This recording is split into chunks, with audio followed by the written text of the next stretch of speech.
Hey guys, how's it going? It's Al. We're going to talk about the top rookie wide receivers for 2021 fantasy football and your fantasy football drafts. Whether you're doing best ball drafts on Underdog Fantasy, best ball drafts on DraftKings, or your friends and family leagues, here are my list of the top running backs. No number today. No top 5 plus 1, no top 10 plus 1. It's a top 10 minus 2. We're going to talk about my favorite 8 wide receivers who happen to be rookies for this season. So if you'd be so kind, if you're new to the channel, we got some rules here. One, we got a 10% rule. 10% of the views got to turn into likes. Not a big ask. So if this video gets 5,000 views, we need 500 likes on the video. So please drop a like on the video, subscribe to the channel, ring that notifications bell, leave me a comment down below on who your favorite rookie wide receiver is, and let's hit it. He's a legend.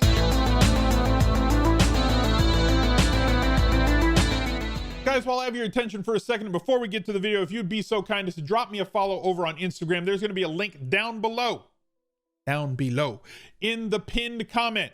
Just go there, drop a like or a follow on the Instagram channel. I would be greatly appreciative. It's not solely fantasy football advice. It's more of a dip into my real life stuff. So if you want to follow me over there, I'm trying to build my following on that platform. Thank you very, very much.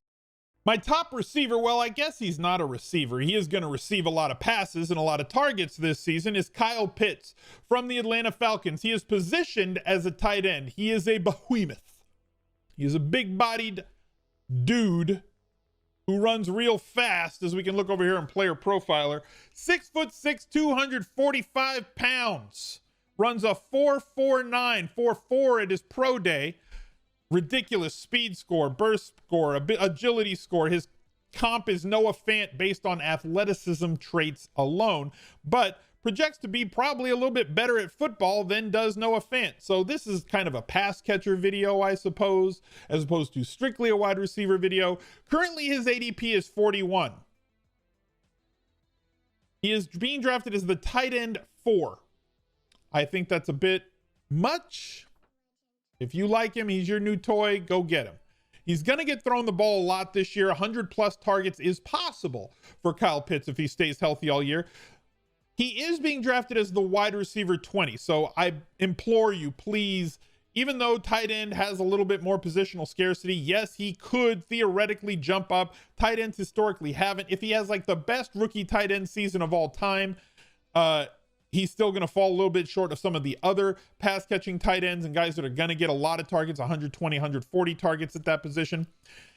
If he fills in as a poor man's Julio Jones in this offense, I'm not expecting Julio Jones projections or Julio Jones production from previous years, but he is quite an athlete, quite a prospect.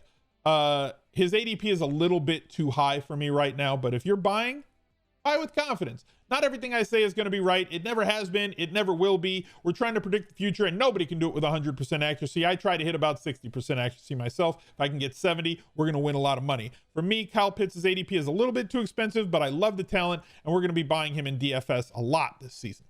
My next player that I wanted to talk about is Jamar Chase from the Cincinnati Bengals. They picked him over an offensive lineman early in the draft because there was, theoretically a lot of more offensive linemen in the second, third, and fourth rounds that they could bolster that horrible Swiss cheese-like offensive line for the Cincinnati Bengals with. This kid projects as Batman. And you guys know that I think that Joe Burrow is an extremely good quarterback who can fling it all over the field, and they made magic at LSU. But during preseason, Jamar's had a case of the yips. He's not just dropping, well, other guys drop the ball too. Odell Beckham's always dropped a lot of balls, and Jerry Jeudy's dropped a lot of balls in his rookie year. So Jamar Chase is kind of the same. This is not the same right now, and I'm a little bit concerned, and it's partially why a lot of people are concerned. And his ADP has dropped about 10 slots. He was being selected at or ahead of Kyle Pitts about a week to 2 weeks ago. Currently his ADP sits at 55 and the wide receiver 27. So you're getting him at a bit of a discount. And if you're trying to build double stacks of Cincinnati, it was hard to do before because him and T Higgins had kind of back-to-back ADPs, and now they've separated a little bit with Higgins going around 46 and Chase going around 55. You can theoretically get both of these guys on your team and hope that Chase pulls himself out of the muck and the mire and can build his way out, because this is a super high volume passing offense, and Chase is going to be given every single chance to be great. I hope that he can work his way through it. If you wanted to look at what his particulars are, runs a sub 4.4 40. He is big, 6 feet, over 200 pounds. Great athletics across the board. His comp, Odell Beckham Jr. Profiles better as a prospect than basically every other. He's like a top 5 wide receiver prospect over the last 10 years. And considering the wide receivers that have come out along that timeline, that's pretty rarefied air in terms of size, speed, catching ability, college domination, numbers, everything else. So like if he can get his hands back where they were before, and it's not like he's dropping the ball, his hands are in the wrong position, he's acting like he doesn't know where the ball is or when it's coming, that to me screams yips. And if he can get past that mentally, hopefully they can get him like a sports psychologist, like on Ted Lasso, make that work out for him. That would be great. Devonta Smith is the next one, ADP of 75, wide receiver, 35 overall. Now, what's interesting here is statistically in his rookie year, he could theoretically outperform both Chase and Pitts in a targets, catches, yards, and touchdowns. Look, he could just have more fantasy points from him. You're getting an ADP discount of 35 past Kyle Pitts and of 20 behind Jamar Chase. So you're getting him a couple of rounds later based on the fact that a lot of people just don't seem to trust his quarterback. I think his quarterback situation is going to be just fine, and I think that he's going to lead the line for Philadelphia. In terms of the outside receivers, the tight ends will probably get the highest target market share on that team between Ertz and Goddard, but Devonta Smith through preseason just looks really good. Sometimes like guys are just really good football players and the measurables don't add up. Marvin Harrison comes to mind. Warwick Dunn comes to mind. Oh, he's too short, he's too small, we can't do this with him, we can't do that with him. But like, he's just produced. You know, he's too light. He's only 170 pounds. Can he get open? Like, I feel like I'm taking the Moneyball approach to this. You know, well, does he get on base? Can the receiver get open? Can he get separation? If he doesn't get separation, can he make contested catches? And on every single one of those things, the answer is yes for Devonta Smith, and I think that he is going to be a spectacular player and comes at an ADP discount beyond those first two guys on our list here. Jalen Waddle is a different type of player coming from the same program that's produced, I don't know, what, 50 NFL players on offense for skill players for fantasy in the last 3 or 4 years. Don't fact check me on that, but it's a lot. Runs a ridiculously fast 4.37 at his pro day, was a 4.32 40. So like, he can get deep, he can get behind you, he's going to move safeties off the line. But also Jalen Waddle isn't just that. He runs really good routes. He is an extremely polished route runner. However, he's going to be fighting. Now, once we get down into these lower ADP guys, right? His ADP is 91.8 right now on Underdog. He's being drafted as the wide receiver 45.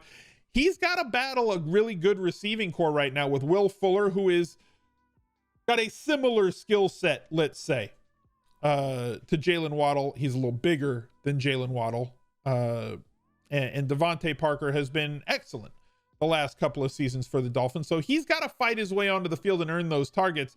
I wouldn't be shocked to see him be third on this Dolphins team in terms of market share of targets. So not somebody who's going to really capture all of the usage early in the season, but he's going to have some big games. And in week 1 on DraftKings, he's just way too cheap. His ADP is fine. It allows you to stack him with Tua. All of these pass catchers for Miami are kind of going in this range. So if you wanted to pick 1 or 2 to build your stacks out with, I'm fine with that, because you're not going to have to pay a lot. And obviously, Will Fuller has been injury prone in his career, is also going to be missing week 1. So in those weeks, if Fuller and or Parker misses, Jalen Waddle is going to see an uptick in terms of his usage on the outside. Moving on to one of my favorite players at wide receiver is Rondale Moore. His ADP is 105, going as a wide receiver 53. He is going to step right into this Larry Fitzgerald role in this horizontal rate offense and book 5 to 6 targets a week. Most of them are probably going to be negative air yard targets where he's going to catch it behind the line of scrimmage, but in full PPR like DraftKings, you're getting a point for every one of those. And then when you factor that Larry Fitzgerald had yards receiving last year, Imagine what Rondale Moore is going to do with those type of targets, being, let's just say, a little bit more spry. And as we click over to Player Profiler, they have him listed as Ant-Man because he is 5'7", 181 pounds. He did absolutely nothing but produce in college. 4.37, 4.42 pro day, really good burst and agility. Being drafted low enough that you could pair him with Kyler if you've got Kyler early, and good correlation with him as well. So very easy to go like Nook Hopkins in the 2nd round, Kyler in the 5th round, Rondale Moore in like the 9th or 10th rounds, wherever you'd have to go get him if you're building out that stack. And if you wanted to complete the stack, I would suggest kind of maybe reaching half a round to go get him if you wanted to complete that stack, but going to be productive from day one. Another player who could be productive from day one, especially with this Jamison Crowder news that he is on the COVID list. If Elijah Moore gets playing time, I believe that he's going to produce. He's done nothing but show out in camp. He's going to play, but while the wide receiver core that they have on the Jets is not thrilling, they are a bunch of professional, adult, grown men wide receivers, guys like Corey Davis, guys like Jamison Crowder. They're not spectacular, but they're NFL players, right? Guys that are just going to be professionals and get out there and do their job and run routes and block when they have to and just kind of do things the right way. Moore has the ability to be like quite good, where those guys are kind of capped at what their ceiling is. They are solid NFL professional players, but Moore's gonna have to fight his way through those guys. As you can see, only $3,000 the minimum salary week 1 on DraftKings. If Crowder is out, that opens up a lot of playing time for him. Another undersized wide receiver, probably profiles as a slot guy or somebody that if they're going to line him up outside, they're going to have to be creative with how they get him the ball. Exceptionally fast, very shifty, great with the ball in his hands in space. Our next wide receiver, Terrace Marshall Jr., TMJ, Lockjaw. If he was a superhero, I think that would be his nickname. Like if he was in like Marvel, if we put him in like the Avengers, Ant-Man, Thor, Lockjaw. All right, maybe it's a stupid joke, whatever. He's a big dude.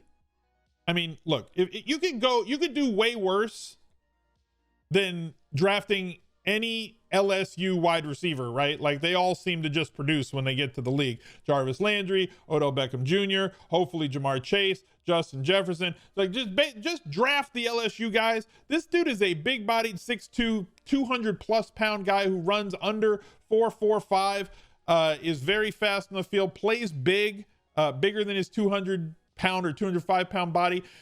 Here's the issue for me. He's got an ADP of 116, currently being drafted as the wide receiver 58. So little risk here, big upside, and again, underpriced week 1 on DraftKings. He is going to be behind in terms of his market share of targets. DJ Moore, Christian McCaffrey, Robbie Anderson running all those intermediate to deep routes. They're all ahead of Lockjaw here. So without an injury, we're going to need massive touchdown upside. And he could produce that because while they have, Dan Arnold at tight end, what if he's the de facto second tight end on those big package sets where they've got Arnold as the inline guy and Marshall lined up in the slot? We saw a play in preseason where they lined him up in the slot, threw a slot screen, got him some blocking inside the 10-yard line. If they get into short yardage or goal line sort of packages and he's the guy that's going to be a major target because he's just a little bit bigger, a little bit stronger, maybe a better leaper than some of those other wide receivers on this team, that he gets those short yardage de facto tight end targets in the end zone and inside the 5-yard line, then maybe he could outperform ADP here. But we're going to have something happen because like we're banking on a lot if we're saying, well, he's going to be the 4th guy in terms of targets on the team and hoping that Sam Darnold has a big enough year to support 4 pass catchers. So I believe that there is risk with Terrace Marshall. I also believe that there is massive upside with Terrace Marshall. So draft accordingly. My final receiver on the list, you know what? Maybe it's just because of his name. Maybe the best name. I want to go to dinner at Amon-Ra St. Brown's house. Younger brother of Equanimous St. Brown. Fantastic names. Just absolutely fantastic names. 3,000 week 1 on DraftKings. He's got an ADP of 159, 73rd wide receiver taken. Absolutely no risk here being drafted as your wide receiver 6 through 8, 6 through 9 on your depth chart if you're playing in best ball. It's a flyer or maybe a waiver guy if you're playing in your friends and family league. There just isn't much in the wide receiver core in Detroit. Like, you got to beat like Terrell Williams, who obviously I love Terrell Williams, but like St. Brown was a difference maker in college. And if he can adapt quickly, he's going to get snaps, he's going to be on the field, and he's going to garner targets. If those turn into something, or if he fights his way to the top 2 on that depth chart, we could easily see him outperform his ADP. He could end the season as maybe one of the top 48 wide receivers, be a wide receiver 4 on the year, and he's being drafted as the wide receiver 73. So big chance for profit for him. If I didn't mention the wide receiver that you like, let me know who it is down below. If you disagreed with mine, don't draft them. It's that easy. Like I said, I'm not right about everything, but I hope you enjoyed the video. Drop a like, subscribe, ring the notifications bell, and I'll catch you guys next time. He's a legend.